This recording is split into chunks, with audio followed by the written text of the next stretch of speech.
Ever met a truly great persuader? The quintessential could sell ice to Eskimos.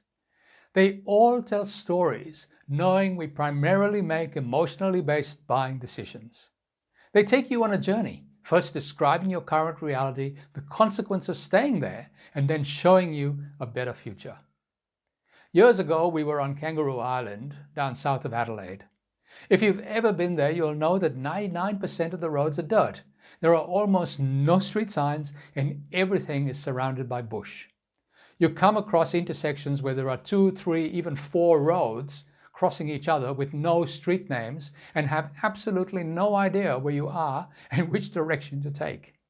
The only map we had was a simple tourist guide with one of those stylized drawings with only the major roads named.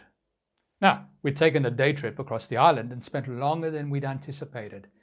Darkness descended. We had no idea where we were.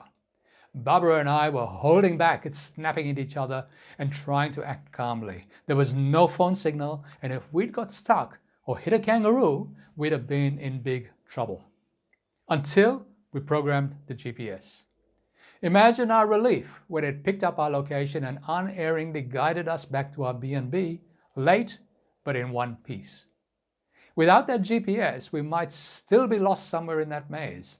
The GPS not only got us back, but saved a great deal of emotional upheaval. Now, I could have just said using a GPS will give you directions from point A to point B. You'll not have to look at a map to figure out where you are and where you need to go. But that's pretty dry. It doesn't engage the emotions the way a story will. And when you hear the story, you may well relate and remember an instance where you've been in a similar situation, where you've been lost, in a hurry to get somewhere, maybe with a young child crying in the back, and you'd give anything to find a solution quickly.